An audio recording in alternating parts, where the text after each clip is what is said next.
सही तरीके से कर सकें। तो मुझे आज एक पत्र मिला, उस पत्र में थोड़ी तीखी बात कही है। तीखी बात कहने के पीछे उसका मंतव्य यह है कि मैं समझ सकूं कि जीवन का चिंतन, जीवन का आदर्श, जीवन की धारणा क्या है। भगवान बुद्ध के सामने एक व्यक्ति गया और उसने कहा कि आप बुद्ध हैं और आपने बोधिसत्व प्राप्त किया है, एक उच्च कोटि का ज्ञान प्राप्त किया है, आपने एक आत्म तत्व को प्राप्त किया है, मगर मैं ये जानना चाहता हूं कि ये सब ऊपरी दिखावा है आपका या कुछ वास्तविकता है, या केवल अपने शिष्यों के सामने ढोंग कर रहे हैं, या केवल शिष्य हैं उनके सामने ऐसा बता रहे हैं। हकीकत में भी आपके जीवन में कुछ ऐसे क्षण हैं जो आप बता रहे हैं, जो कह रहे हैं। वास्तव में बुद्धत्व आपके अंदर है या केवल ऊपरी दिखावट है? यह प्रश्न उस आदमी का नहीं था। यह प्रश्न आज भी सैकड़ों लोगों की जुबान पर है। मेरे बारे में भी ऐसा प्रश्न किया जा सकता है। और कोई साधु हो, कोई संत और कोई सन्यासी, चाहे शंकराचार्य हो, चाहे महावीर हो, चाहे कबीर हो, चाहे तुलसी हो, इस प्रकार के प्रश्न तो उन लोगों के हृदय से उठेंगे ही जिन लोगों के हृदय में पाखंड है, ढोंग है, छल है, कपट है। जो है वह तो दिखेगा ही, दिखेगा तो व्यक्त करने की ताकत है उसमें, यह अच्छी बात है। बुद्ध ने कहा कि तुम जो कह रहे हो वो बात तो सही है, मगर अब इस प्रश्न को करने से फायदा भी क्या? मैं तो बौद्धित्व प्राप्त किया हुआ हूं और मैं बहुत बड़ा ज्योतिषी भी हूं, बहुत बड़ा ज्ञानी भी हूं। बुद्ध ने ज्योतिष का बहुत बड़ा अध्ययन किया था और मैं ग्रहों, नक्षत्रों, कालों की गणना कर सकता हूं, मैं बता सकता हूं कि किस मोमेंट में संतान पैदा होगी। मैं यह भी बता सकता हूं, 1000 बार बताया, सही उतरा है कि किस मोमेंट में मृत्यु होगी। और तेरी मृत्यु आज से ठीक 14वें दिन है, यह गारंटी। तुम बच नहीं सकता, क्योंकि मैंने तेरी गणना की है, तेरी हाथ की लकीरें देखी है, तेरे भाग्य की लिपि को पढ़ा है। आज से ठीक 14वें दिन को 2 बजे तेरी मृत्यु है। अब तेरा प्रश्न करना है मेरे बारे में कि मैं पाखंडी हूं, ढोंगी हूं, जो भी हूं, वो प्रश्न करना है तो मैं तो उत्तर दूं, और तू जैसा चाहे, मगर मुझे उत्तर देने में तो करीब 24 घंटे तो लगेंगे समझाने में। उसने कहा वो केवल 14 दिन मेरी जिंदगी के रहे। तो तू जवान है, 30 वर्ष का है, मगर मृत्यु तो 30 वर्ष की अवस्था में भी आ सकती है, 22 साल की अवस्था में भी आ सकती है, 60 साल की अवस्था में आ सकती है। तेरी मृत्यु 14वें दिन श्योर है, निश्चित है, गारंटी है। उनका इस पुत्र को कोई फायदा नहीं, आप जैसे भी हैं वो तो बात की बात है, पहले मुझे घर जाने दीजिए। वो घर गया, अपने व्यापार को समेटने की क्रिया प्रारंभ की। हर समय 24 घंटे दिमाग में एक इतना हरदम एक क्षण की सारी मौत तो गारंटी है। बुद्ध की वचन गलत हो ही नहीं सकते, मिथ्या नहीं हो सकते। झूठ बुद्ध क्यों बोलेंगे? उनको क्या स्वार्थ है? मुझसे कोई दुश्मनी नहीं है, मैं 14 दिन में मृत्यु, बस खत्म। और उसने व्यापार को समेटना प्रारंभ किया। व्यापार में दुकान पे जावे ही नहीं, चिंता ही नहीं करे। पत्नी कहे कि तुम ये काम करना है, अपने शादी में जाना है। उसने कहा बस शादी वादी छोड़ दूंगा, बस ठीक है, अब मुझे अपना चिंतन करने दे, भगवान का नाम लेने दे, अब केवल 13 दिन बाकी रह गए। बेटे ने कहा कि आप ये क्या कर रहे हो, इस बुद्ध तो साला पाखंडी ढोंगी है आपकी। उसने कहा नहीं, बुद्ध गलत नहीं हो सकता, अब मेरे केवल 12 दिन बाकी रहे, तुम सब छोड़ो, ये सब कुछ नहीं है।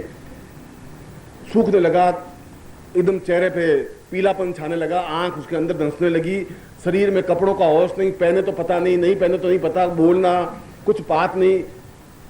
प्रेमिका ने आके कहा कि तुम दुकान पे आती नहीं, रोज मैं आपसे बीच में मिलता था क्या? उसने कहा छोड़, प्रेमी प्रेम वो हो गया सब प्रेम, जितने तेरे साथ जिंदगी बिताई अब याद रखना, मेरे बाद में 2-4 दिन काले कपड़े पहन लेना, बस ठीक है, तुम अपनी जगह, मैं अपनी जगह, बस खत्म, तू ज्यादा रह नहीं सकेगी, मेरे तो 11 दिन बाद मौत है। आस पड़ोस वाले पूछने आए क्या हुआ, बीमार कैसे पड़े हो? खाट में पड़ गए। हरदम 24 घंटे दिमाग में एक ही बात की, जब मृत्यु है तो सारी बात समाप्त करो। एक आदमी को भेजा हरिद्वार से, गंगा जल ला, गंगा जल से स्नान किया। साधु के भी उस मंदिर गया नहीं था, वो रोज भगवान शिव के जाने लगा, जल चढ़ाने लगा, घर में एक मूर्ति स्थापन की, घर में बैठा, पूजा की, प्रार्थना की। पत्नी को समझाया कि सब बेकार है, इस जिंदगी में कोई रस नहीं है, कोई सार नहीं है, बेटे कोई मेरे साथ थोड़ी जाएंगे, ये कफन में ओढ़ूंगा तो कफन भी साला डोम खींच के ले लेगा। उसने कहा कि ये आदमी ऐसा कैसे हो गया, जो भौतिक पूरा घोर स्वार्थी, भौतिक सारा डंडी मारने वाला बनिया, ये आया कहां से? ऐसा हुआ क्या इसको? 8 दिन रह गए, 7 दिन रह गए, 6 दिन रह गए, खाट पे पड़ गए। डॉक्टर आवे, इलाज करे, वैद्य दवा देखे, उसकी दवा कोई लगे नहीं। उसके 24 घंटे तनाव, जिंदगी में एक ही चिंतन, एक ही विचार कि जब बचना ही नहीं है तो अब इतना महल, ये मकान, ये 7 खंडे वाला 2 मकान नए बना रहा था, उसको बंद करवा दे, कोई फायदा नहीं, बेटे हैं सपूत तो बनाएंगे, कोई मतलब नहीं। एक ब्राह्मण को बुलाया, उसने दान दिया, दक्षिणा दी। उसने कहा कि ये, पत्नी ने कहा तो आप क्या करोगे? उसने कहा कि मेरे साथ पुण्य जाएगा, ये कुछ जाएगा नहीं। 14 दिन आ गए, 10 बजे, 11 बजे, 12 बजे उसको नीचे पड़ा हुआ खाट पर, आस पास में पत्नी खड़ी, बेटे खड़े, बहुएं खड़ी, नौकर खड़े, मुनीम खड़े। 1 बज गया, अब 1 घंटा बाकी है मृत्यु का। बिल्कुल पीला चेहरा, उठने की हिम्मत नहीं, पानी पीने की हिम्मत नहीं, कोई चाह नहीं, मन में किसी प्रकार की भावना नहीं। और ठीक 2 बजने में 5-7 मिनट बाकी रहे, बुद्ध आए। उसने कहा क्या बात है, एकदम हुआ क्या तुझे, ऐसा पीला? उठने की उसकी हिम्मत नहीं, शरण छुए। उसने कहा कि तूने मुझे प्रश्न पूछा था कि मैं पाखंडी हूं या नहीं हूं। उसने कहा महाराज अब उस प्रश्न से, उसने कहा नहीं, मुझे तो एक बात बता कि इन 14 दिनों में तेरे मन में कभी पाप करने की इच्छा आई, कभी स्वार्थ बनने की इच्छा आई, किसी को चक्कू मारने की इच्छा हुई, कभी घृणा करने की इच्छा हुई, कभी किसी लड़की को भगाने की तेरे मन में? उसने कहा महाराज 14 दिन मृत्यु, लड़की को भगा कर अब मैं क्या करूंगा?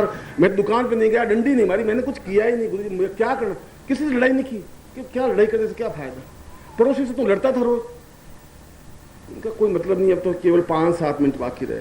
उसने कहा देख, मैं भी मृत्यु को हर क्षण अपने पास ही देखता हूं, इसलिए मैं भी पाप नहीं कर सकता।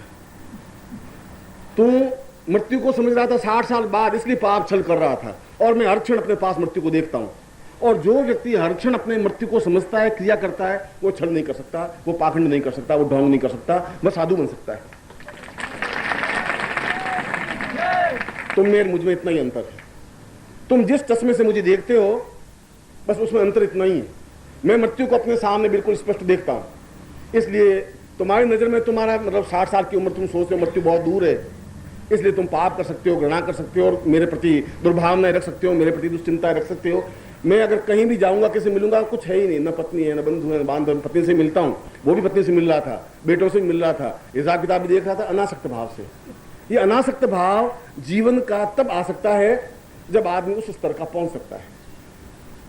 और ये अनासक्त भाव जीवन का आवश्यक तत्व है, जिसको इस बात का एहसास है कि मृत्यु तो है ही।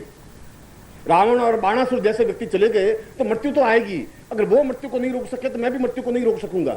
जो पैदा होता है वो समाप्त होगा ही, वो समाप्त होना ही चाहिए, वो समाप्त होगा तो नया खिलेगा। मगर जो हर क्षण इस चिंतन को करता है वो पाप नहीं कर सकता, वो छल नहीं कर सकता, उसके आंख में विकार नहीं आ सकती, उसको धोखा नहीं दे सकता, वो किसी प्रकार की किसी के प्रति दुर्भावना नहीं रख सकता। और बुद्ध कह रहे हैं कि शिष्यों को बता रहा था बुद्ध कि तुम्हारे और मेरे बीच में अंतर इतना ही है। तुम्हारे मन में वासना, विकार, गंदगी, झूठ, छल, कपट के पीछे कारण ये है। मैं भी उस प्रश्न करने वाले को बुद्ध का उपदेश देकर के समझा रहा हूं, बुद्ध के उदाहरण के माध्यम से समझा रहा हूं। प्रश्न उसने भी ऐसा ही किया है, मैं उस तथ्य को, उस चिंतन को ही आपको समझा रहा हूं। यह अलग बात है कि तुम्हारे आंखों के ऊपर चश्मा एक अलग चीज है, तुम एक दूसरी नजर से देखते हो। एक नेताजी ने गाय खरीदी, गाय खाली ऐसे कि घास खा भी नहीं। नेताजी के यहां से गाय आई, वहां तो हरी हरे चारा चलने वाली, वो किसान ने खरीदी।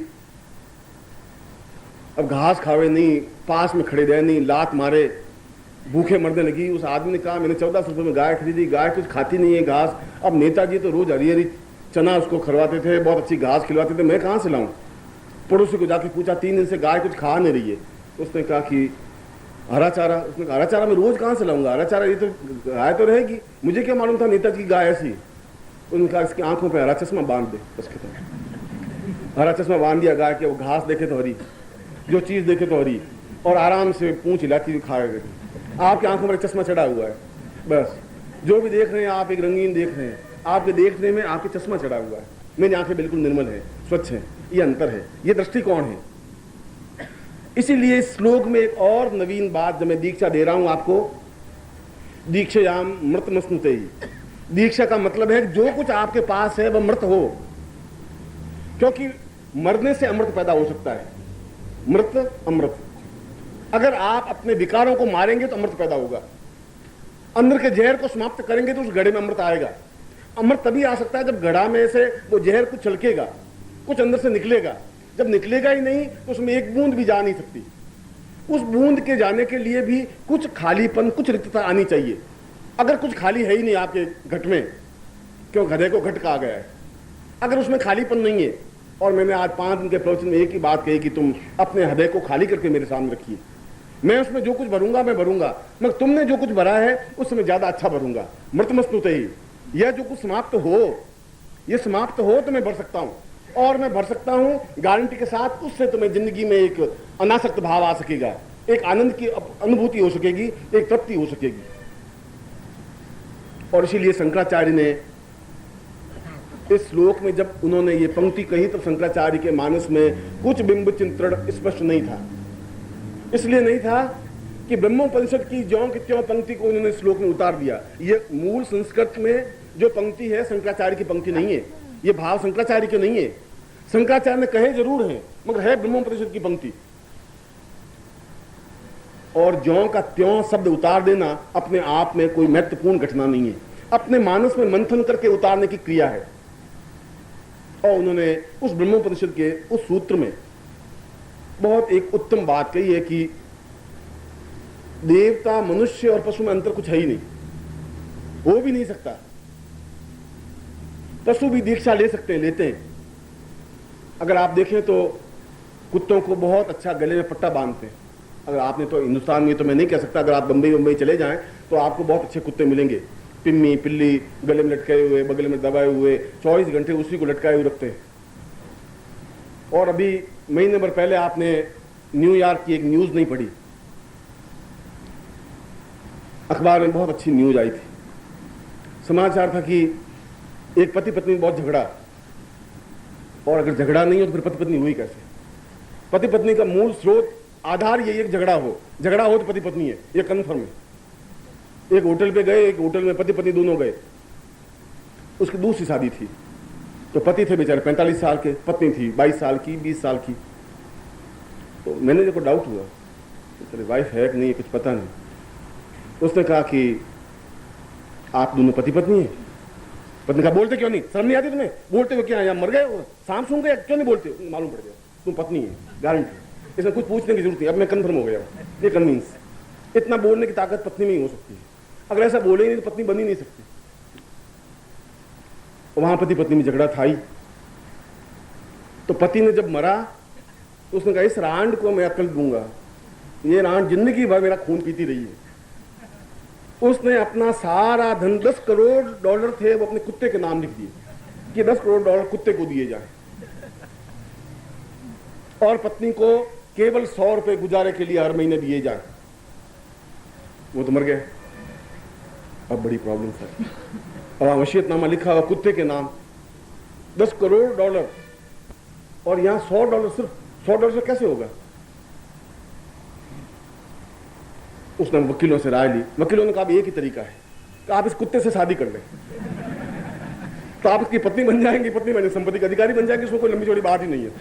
और उसने कोर्ट में जाके कुत्ते से शादी की। तो तुमसे ज्यादा सौभाग्यशाली लोग दुनिया में बैठे हैं, कोई नई बात नहीं है, दीक्षा उनकी भी होती है। जीवन के उसमें एक बात कही गई, उस ब्रह्मोपनिषद में यह कहा गया कि पशु उसको कहते हैं जो शरीर से तृप्ति अनुभव कर लेते हैं, जो शरीर से काम वासना के अनुभव कर लेते हैं, तृप्ति, भोजन की तृप्ति केवल शरीर से कर लेते हैं, वे पशु हैं। मनुष्य जहां मन से तृप्ति अनुभव करते हैं उसको मनुष्य कहते हैं। यह अंतर, मूलभूत अंतर यह है। पशु को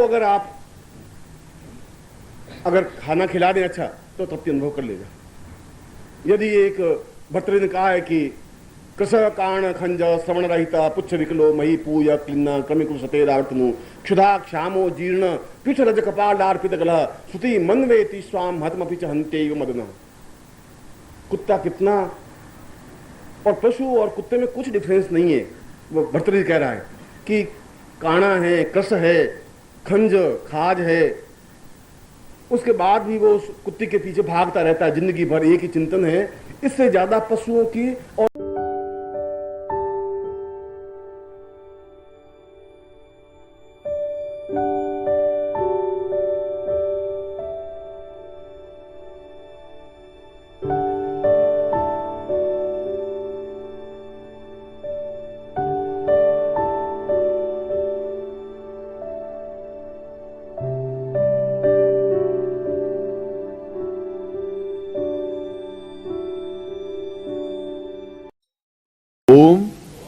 परम तत्वाय नारायणाय गुरुभ्यो नमः। ओम ह्रीं मम प्राण देह रोम प्रतिरोम चैतन्य जाग्रय ह्रीं ओम नमः। ओम भूर्भुवः स्वः तत्सवितुर्वरेण्यं भर्गो देवस्य धीमहि धियो यो नः प्रचोदयात्।